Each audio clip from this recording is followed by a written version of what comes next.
ओम शांति। 24/2/2023 के बाबा के साकार अनमोल धारणा युक्त मधुर महावाक्य। बाबा ने कहा है, बच्चे तुम्हारा अंतिम जन्म है, अब तुम्हारा पाठ पूरा हुआ, वापस घर चलना है। दूसरा बाबा ने कहा, कौन सी ऐसी कमाल है जो तुम बच्चे घर गृहस्थ में रह करके करते हो। सभी जानते हैं पवित्र रहना कमल पुष्प समान, ये कमाल बच्चे ही करते हैं। महात्माएं तो घर बार छोड़ जंगल में चले जाते हैं तो पवित्र रहते हैं, लेकिन यहाँ घर परिवार में रहते पवित्र प्रवृत्ति मार्ग की स्थापना जो बाबा बच्चों द्वारा कर रहे हैं, वो बच्चे कमाल करते हैं। मीठे बच्चे, अभी ये तुम्हारा अंतिम जन्म है, खेल पूरा होता है, इसलिए पावन बन घर जाना है। फिर सतयुग से हिस्ट्री रिपीट होगी। क्वेश्चन है, घर बार संभालते हुए कौन सी कमाल तुम बच्चे ही कर सकते हो। आंसर है, घर बार संभालते पुरानी दुनिया में रहते सभी से ममत्व मिटा देना, देही सहित जो भी पुरानी चीज़ें हैं उन्हें भूल जाना, आदि आदि। यह है तुम बच्चों की कमाल। इसे ही सतो प्रधान संन्यास कहा जाता है, जो बाप ही तुम्हें सिखलाते हैं। तुम बच्चे इस अंतिम जन्म में पवित्र रहने की प्रतिज्ञा करते हो, फिर 21 जन्म के लिए यह पवित्रता कायम हो जाती है। ऐसी कमाल और कोई कर नहीं सकता। गीत तुम ही हो माता पिता। ओम शांति। बच्चों को ओम शांति का अर्थ बिल्कुल सहज समझाया है। हर एक बात सहज है। सहज राजा ही प्राप्त करते हैं। कहाँ के लिए? सतयुग के लिए। उनको जीवन मुक्ति कहा जाता है। वहाँ रावण के ये भूत होते ही नहीं। कोई को क्रोध आता है तो कहा जाता है तुम्हारे में यह भूत है।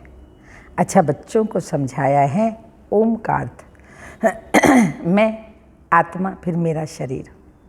हर एक के शरीर रूपी रथ में आत्मा बैठी हुई है। आत्मा की ताकत से ये रथ चलता है। आत्मा को ये शरीर घड़ी घड़ी लेना और छोड़ना पड़ता है।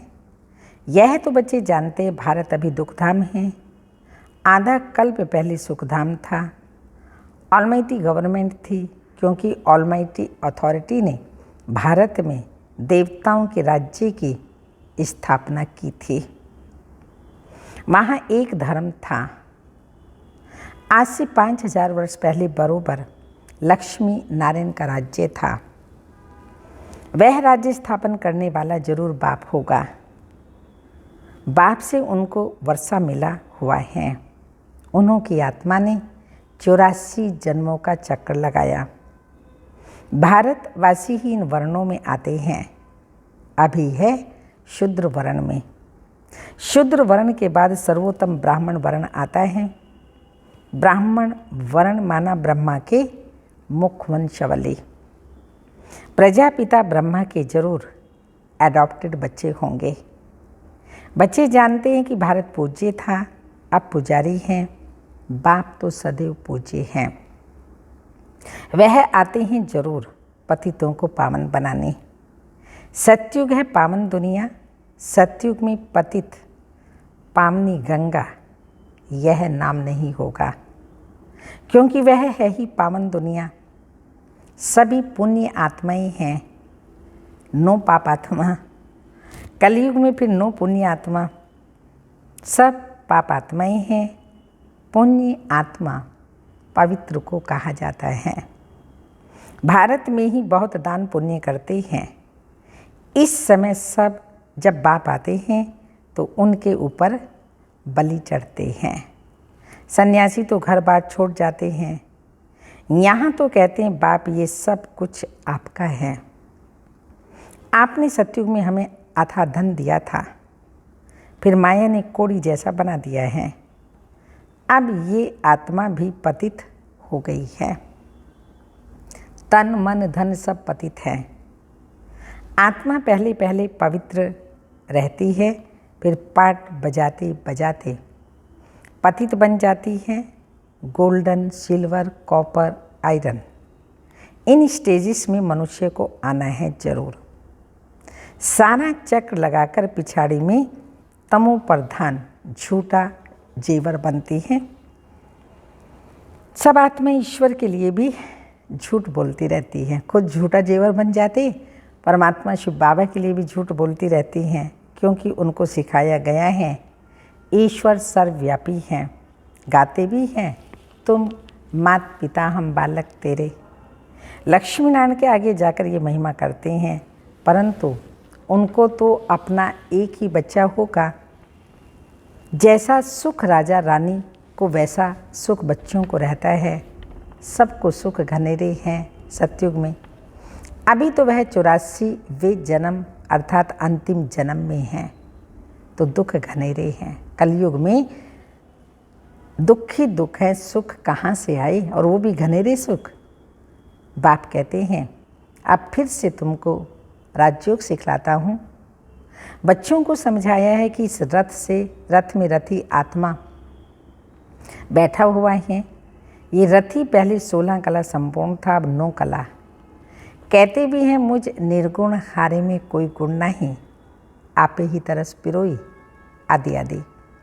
अर्थात रहम करो, कोई में भी गुण नहीं है, बिल्कुल दुखी पतित हैं। तब तो गंगा में पावन होने जाते हैं, सतयुग में नहीं जाते। नदी तो वही है ना। बाकी हाँ, ऐसे कहेंगे इस समय हर चीज़ तमो प्रधान है। सतयुग में नदियाँ भी बड़ी साफ स्वच्छ होंगी। नदियों में किचड़ा कुछ भी नहीं पड़ता। यहाँ तो देखो किचड़ा पड़ता रहता है, सागर में सारा गंद जाता है। सतयुग में ऐसा हो नहीं सकता, ला नहीं है। सब चीज़ें पवित्र रहती हैं। तो बाप समझाते हैं अभी सबका अंतिम जन्म है, खेल पूरा होता है। इस खेल की लिमिट है ही 5000 वर्ष। ये निराकार शिव बाबा समझाते हैं, वह है निराकार सबसे ऊंच परम धाम में रहने वाला। परम धाम से तो हम सब आए हैं। अभी कलयुग अंत में ड्रामा पूरा हो, फिर से हिस्ट्री रिपीट होती है। मनुष्य जो भी गीता आदि शास्त्र पढ़ते आए हैं वो बनते हैं द्वापर में। ये ज्ञान तो प्रलोप हो जाता है, कोई राजयोग सिखला न सके। उन्हों के यादगार के लिए पुस्तक बनाते हैं। वो खुद तो पुनर्जन्म में आने लगे, उनके यादगार पुस्तक रहने लगे। अब देवी देवता धर्म की स्थापना होती है संगम युग पर। बाप आकर इस रथ में विराजमान होते हैं। घोड़े गाड़ी की बात नहीं है। इस रथ में साधारण बूढ़े तन में प्रवेश करते हैं, वह है रथी। गाया भी जाता है ब्रह्मा द्वारा ब्राह्मण रचे, तो यह है मुखवंशावली ब्राह्मण। सब बच्चे कहते हैं ब्रह्मा की मुखवंशावली बीके हैं। ये ब्रह्मा भी एडॉप्ट किया हुआ है। बाप खुद कहते हैं मैं इस रथ का रथी बनता हूँ, इनको ज्ञान देता हूँ, शुरू इनसे ही करता हूँ। कलश देता हूँ माताओं को। माता तो ये भी ठहरी ना, ब्रह्मा माँ है ना बड़ी, तो माता ये भी ठहरी ना। पहले पहले यह बनते हैं फिर तुम। इनमें तो वह विराजमान है, परंतु सामने किसको सुनाएं। फिर आत्माओं से बैठ करते हैं, और कोई विद्वान आदि नहीं होगा जो ऐसे आत्माओं से बैठ बात करे और कहे मैं तुम्हारा बाप हूँ। तुम आत्मा ही निराकार भी हो, मैं भी निराकार हूँ। मैं ज्ञान का सागर स्वर्ग का रचयिता हूँ। मैं नरक नहीं रचता, ये तो माया रावण बनाती है। बाप कहते मैं हूँ ही रचयिता, तो जरूर स्वर्ग ही बनाऊँगा। तुम भारतवासी स्वर्गवासी थे, अब नरकवासी बने हो। नरकवासी बनाया रावण ने, क्योंकि आत्मा रावण की मत पर चलती है। इस समय तुम आत्मा राम शिव बाबा श्री श्री की श्रीमत पर चलते हो। बाप समझाते हैं अब सबका पाठ पूरा हुआ। सब आत्माएं इकट्ठी होंगी। जब सब आ जाएंगे तब फिर जाना शुरू होगा, परम धाम में जाना तब शुरू होगा। फिर विनाश शुरू हो जाएगा। भारत में अब अनेक धर्म हैं, सिर्फ एक आदि सनातन देवी देवता धर्म नहीं है। कोई भी अपने को देवता नहीं कहते। देवताओं की महिमा भी गाई हुई है, सर्वगुण संपन्न, 16 कला संपूर्ण, संपूर्ण निर्विकारी आदि आदि। फिर अपने को कहेंगे हम नीच पापी हैं। जो सतो प्रधान पूज्य थे वह तमो प्रधान पुजारी बन पड़े हैं। द्वापर से रावण का राज्य शुरू होता है। राम राज्य ब्रह्मा का दिन, रावण राज्य ब्रह्मा की रात। अब बाप का भाई, जब ब्रह्मा की रात पूरी हो तब तो बाप आए ना, और इसी ब्रह्मा के तन में आए, तब तो ब्रह्मा से ब्राह्मण पैदा हों। उन ब्राह्मणों को राजयोग सिखलाते हैं। बाप कहते हैं जो भी आकारी व साकारी व निराकारी चित्र हों उनको तुम्हें याद नहीं करना है। तुमको तो लक्ष्य दिया जाता है। मनुष्य तो चित्र देख याद करते हैं। बाबा कहते हैं चित्रों को देखना बंद करो। यह है भक्ति मार्ग। अभी तो तुम आत्माओं को वापस मेरे पास आना है। पापों का बोझा सिर पर बहुत है। ऐसे नहीं, गर्भ जेल से हर जन्म के पाप खत्म हो जाते हैं। कुछ हो जाते हैं, कुछ रहते हैं।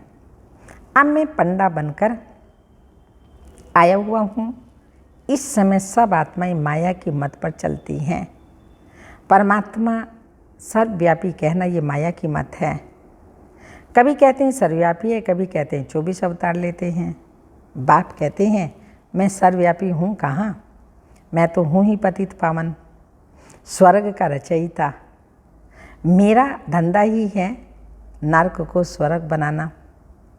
गांधी चाहते थे राजा राम राज्य हो, अभी कहते हैं ऑलमाइटी राज्य हो, वन रिलीजन हो।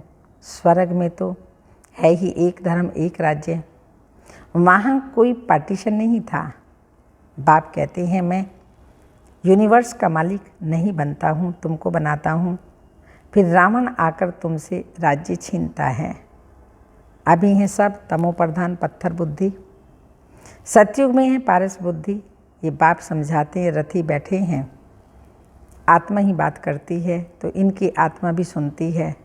कहते हैं बच्चे कोई भी चित्र को नहीं देखो, मामे कम याद करो, बुद्धि योग ऊपर लटकाओ, जहाँ जाना है उनको याद करना है। एक बाप बस, दूसरा ना कोई। यही सच्चा पातशाह है, सच सुनाने वाला। तो तुम्हें कोई भी चित्रों का सिमरन नहीं करना है। ये शिव का जो चित्र है उनका भी ध्यान नहीं करना है, क्योंकि शिव ऐसा तो है ही नहीं। जैसे हम आत्मा हैं वैसे परम आत्मा हैं। जैसे आत्मा भ्रकुटी के बीच में रहती है, वैसे बाबा भी कहते हैं थोड़ी जगह आत्मा के बाजू में मैं बैठ जाता हूँ। रथी बन इनको बैठ ज्ञान देता हूँ। इनकी आत्मा में ज्ञान नहीं था, ब्रह्मा बाबा की आत्मा में ज्ञान नहीं था, पतित थी। जैसी इनकी आत्मा रथी बोलती है शरीर से, वैसे मैं भी इन ऑर्गन से बोलता हूँ। नहीं तो कैसे समझाऊँ। ब्राह्मण रचने के लिए ब्रह्मा जरूर चाहिए। जो ब्रह्मा फिर नारायण होता है, नारायण बनेगा। अभी तुम ब्रह्मा की औलाद हो, फिर सूर्य वंशी श्री नारायण के घराने में आ जाएंगे। तो बच्चों को समझाया है ये शास्त्र आदि सब हैं भक्ति मार्ग के, फिर भी यही बनेंगे जो पढ़ते पढ़ते तमो प्रधान बन जाते हैं। सतयुग से त्रेता हुआ, त्रेता से द्वापर कलयुग हुआ, पतित बने। तब तो पतित पावन आकर बाप पावन बनाएगा। शास्त्र किसको पावन बना न सके। अभी तो बिल्कुल ही कंगाल बन पड़े हैं, लड़ते झगड़ते रहते हैं। बंदर से भी बदतर हैं। बंदर में 5 विकार बहुत कड़े होते हैं। देही अहंकार भी बंदर जैसा और कोई में नहीं होता। काम, क्रोध, लोभ, मोह सब विकार बंदर में ऐसे होते हैं जो बात मत पूछो। बच्चा मरेगा तो उनको हड्डियों को भी छोड़ेंगे नहीं। मनुष्य भी आजकल ऐसे हैं, बच्चा मरा तो 6-8 मास रोते रहेंगे। सतयुग में अकाले मृत्यु होता ही नहीं, ना कोई रोते पीटते हैं, वहाँ कोई शैतान होते नहीं। बाप इस समय बच्चों से बात कर रहे हैं, भल घर बार भी संभालो, उसमें रहते हुए ऐसी कमाल करके दिखाओ जो सन्यासी कर न सके। ये सतो प्रधान सन्यास परमात्मा ही सिखलाते हैं। कहते हैं कि पुरानी दुनिया अब खत्म होती है, इसलिए इनसे ममत मिटाओ। सबको वापस आना है, परम धाम में सबको वापस आना है। देही सहित जो भी पुरानी चीज़ें हैं उनको भूल जाओ। ये 5 विकार मुझे दे दो। अगर अपवित्र बनेंगे तो पवित्र दुनिया में आ नहीं सकेंगे। बाप से प्रतिज्ञा करो इस अंतिम जन्म के लिए, फिर तो पवित्रता कायम हो जाएगी। 63 जन्म तुम विकारों में गोते खाकर एकदम गंदे बन पड़े हो, अपने धर्म कर्म को भूल गए हो। हिंदू धर्म कहते रहते हो, बाप कहते हैं तुम तो बेसमझ बन गए हो। क्यों नहीं समझते? भारत स्वर्ग था, हम ही देवी देवता थे।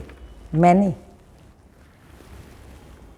तुमको राजयोग सिखाया, तुम फिर कहते हो श्री कृष्ण सभी का बाप स्वर्ग का रचयिता है। बाप तो निराकार सब आत्माओं का बाप है, फिर उनके लिए कहते हो सर्वव्यापी हैं। तुम अपने बाप को गाली देते हो। हाँ, बाबा कहते हैं अपने बाप को गाली देते हो। शिव शंकर को मिला दिया है, कितनी ग्लानि कर दी है। शिव तो परमात्मा है। कहते हैं मैं आता हूँ देवी देवता धर्म की स्थापना करने। फिर विष्णु के 2 रूप लक्ष्मी नारायण राज्य करेंगे। सचखंड स्थापन करने वाला एक ही सतगुरु है, वह इस रथ में रथी है। इसे नंदी गण भी कहते हैं, भागीरथ भी कहते हैं। तुम अर्जुनों को कहते हैं मैं इस रथ में आया हूँ युद्ध के मैदान में तुमको माया पर जीत पहनाने। सतयुग में न रावण होता है न जलाते, अभी तो रावण को जलाते ही रहेंगे। जलेगा नहीं जब तक, ऐसे ही पुतला बना के जलाते रहेंगे। परंतु बाबा आता है, राजयोग सिखलाता है, जो योग अग्नि से हम इन 5 विकारों को जला देते हैं, विजयदशमी मना लेते हैं। अच्छा, मीठे मीठे सिक्के लदे बच्चों प्रति माता पिता बाप दादा का याद प्यार। Good morning, diamond morning. रूहानी बाप की रूहानी बच्चों को नमस्ते। हम रूहानी बच्चों की रूहानी माता पिता बाप दादा को याद प्यार। गुड मॉर्निंग, डायमंड मॉर्निंग, ओम नमस्ते। धारणा के लिए मुख्य सार है, कोई भी चित्र का सिमरन नहीं करना है। विचित्र बाप को बुद्धि से याद करना है, बुद्धि योग ऊपर लटकाना है। सेकंड पॉइंट, वापस घर चलना है। इसलिए देही सहित सब पुरानी दुनिया चीज़ों से, हाँ, वापस घर चलना है। इसलिए देही सहित सब पुरानी चीज़ों से ममत निकाल देना है, संपूर्ण पावन बनना है। वरदान है बाप के राइट हैंड बन, हर कार्य में सदा एवर रेडी रहने वाले मास्टर भाग्य विधाता भव। सदा एवर रेडी रहने वाले मास्टर भाग्य विधाता भव। जो बच्चे राइट हैंड बन बाप के हर कार्य में सदा सहयोगी, सदा एवर रेडी रहते हैं, आज्ञाकारी मन सदा कहते हैं हाँ बाबा हम तैयार हैं, तो बाप भी ऐसे सहयोगी बच्चों को सदा मुरबी बच्चे, सपूत बच्चे, विश्व के श्रृंगार बच्चे कह मास्टर वरदाता और भाग्य विधाता का वरदान दे देते हैं। ऐसे बच्चे प्रवृत्ति में रहते भी प्रवृत्ति की वृत्ति से परे रहते हैं, प्रवृत्ति में रहते भी प्रवृत्ति की वृत्ति से परे रहते हैं। व्यवहार में रहते अलौकिक व्यवहार का सदा ध्यान रखते हैं। स्लोगन, हर बोल और कर्म में सच्चाई सफाई हो तो प्रभु के प्रिय रतन बन जाएंगे। हर बोल और कर्म में सच्चाई सफाई हो तो प्रभु के प्रिय रतन बन जाएंगे। आज का अव्यक्त इशारा संपूर्ण प्रत्यक्षता का नगाड़ा बजाने के लिए सिर्फ यही बात विशेष अंडरलाइन करनी है, प्रत्यक्षता और प्रतिज्ञा। प्रत्यक्षता तब होगी जब हम प्रतिज्ञा करेंगे। दोनों का बैलेंस सर्व आत्माओं को बाप दादा द्वारा ब्लेसिंग प्राप्त होने का आधार है। तो प्रतिज्ञा करो कि कभी भी किसी भी हालत में हार नहीं खाएंगे, कभी भी किसी भी हालत में हार नहीं खाएंगे। परमात्मा गले का हार श्रृंगार विजयी रत्न बनेंगे। ऐसी प्रतिज्ञा करना अर्थात प्रत्यक्ष सबूत देना। बाबा से ऐसी प्रतिज्ञा करना, प्रत्यक्ष सबूत देना और बाप की प्रत्यक्षता करना। प्रत्यक्ष सबूत देना ही परमात्म प्रत्यक्षता का आधार है। परमात्म प्रत्यक्षता का आधार है। बाबा से प्रतिज्ञा करके संपूर्ण पवित्र बनना यही प्रत्यक्षता का आधार है। ओम शांति।